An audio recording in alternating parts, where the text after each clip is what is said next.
Are के राणा जी हम सबके बीच में आज के गणतंत्र दिवस के उपलक्ष्य में सबको शुभकामनाएं देंगे। प्रातः आर के राणा जी।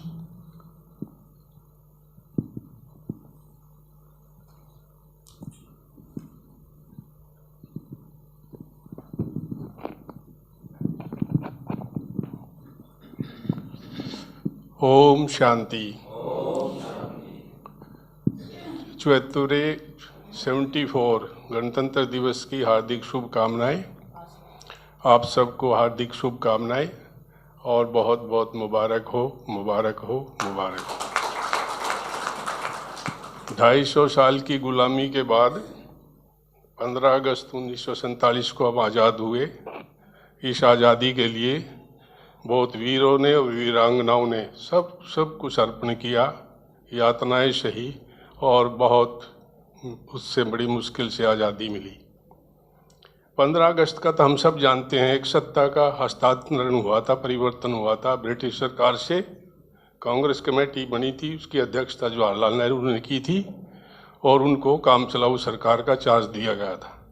संपूर्ण स्वतंत्रता वो हमें 26 जनवरी 1950 को मिली, जिस दिन हमारा संविधान लागू हुआ। अभी आप ये बताइए 26 जनवरी क्यों? कोई और भी डेट हो सकती थी।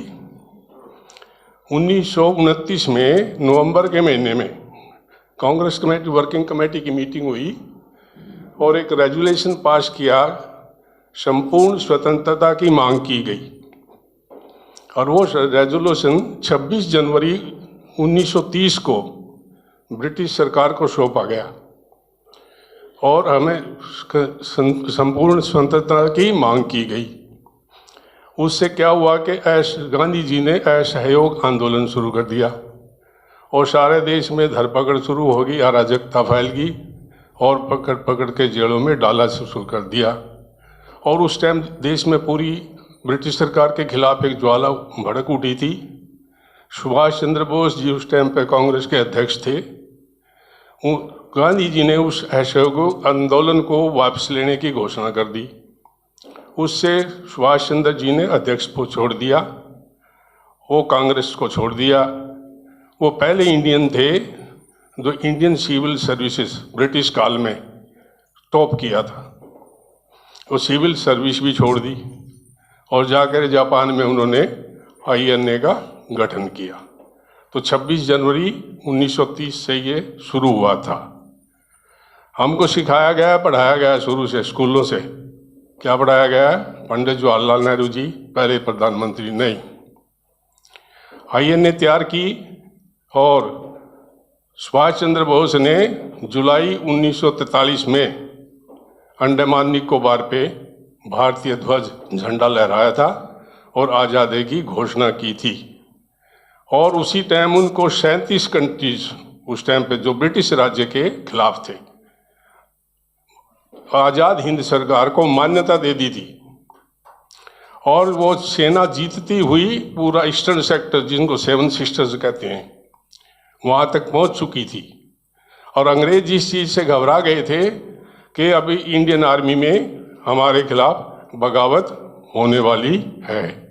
तो इतना दबाव बना था, इस वजह से ब्रिटिश सरकार सत्ता को परिवर्तन करने के लिए सहमत हुई थी और पहले प्रधानमंत्री बने थे सुभाष चंद्र बोस, जो कि जिसको 37 देशों ने मान्यता दी थी। अभी जो सरकार कांग्रेस की बनी थी वो तो एक एडहॉक सच है, इसको कहते हैं गवर्नमेंट इन एग्जाइल। 2 तरह की होती है। विदेशी जो आपका जो मित्र देश है उसकी धरती पे भी हो सकती है। फॉर एग्जाम्पल जैसे तिब्बत की सरकार हमारे देश में धर्मशाला में चल रही है और उसी या अपने देश में भी हो सकती है। उनको कोई एग्जीक्यूटिव पावर नहीं थी। एग्जीक्यूटिव पावर उनको 1950 के बाद मिली, वो सिर्फ काम चलाऊ सरकार थी। इसलिए 26 जनवरी का महत्व है। इसलिए 26 जनवरी को वो 3 साल काम किया।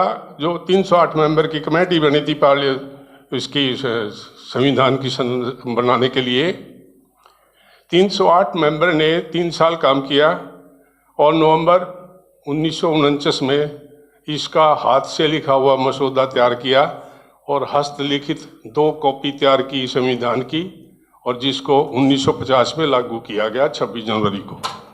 ये है 26 जनवरी का महत्व।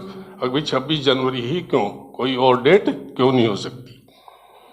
अभी हमारा संविधान देखिए आप, मूल सिद्धांत हैं उसके 4: न्याय, स्वतंत्रता, इक्वलिटी समानता, और फ्रेटर्निटी जिसको भाईचारा कहते हैं। 4 मूल उद्देश्य हैं हमारे संविधान के। इसके ऊपर ही सारा संविधान लिखा गया है और 3 साल उन्होंने लोगों ने उसको मेहनत करके उसको बनाया गया। तो देश का असली स्वतंत्रता हमें आज़ादी 26 जनवरी 1950 को मिली। अब रहेगी बात, हमें बचपन से पढ़ाया गया, आजकल की शिक्षा में तो पता नहीं स्कूलों में पढ़ाया जाता कि नहीं पढ़ाया जाता, पहला धर्म, श्रेष्ठ धर्म राष्ट्र धर्म।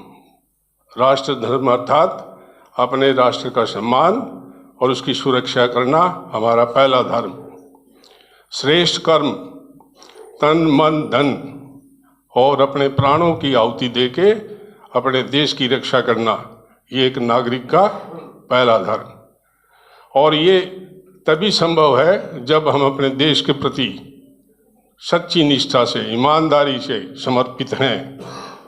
इस देश की सीमाओं के अंदर जितने 5 तत्व हैं, उन 5 तत्वों से ही आपका शरीर बना है, यहीं से आपका पालन पोषण होता है। इस देश की सीमाओं के बाहर 5 तत्वों में आप जाएंगे तो आपको परमिशन लेनी पड़ेगी। जिस भी देश में आप जाएंगे वीज़ा लेना पड़ेगा। तो इसलिए जो अपना देश की संरक्षण है, पूरे तत्वों की रक्षा करना, बाबा ने हमें बताया है, आप विश्व कल्याणकारी आत्मा हो और खास भारत।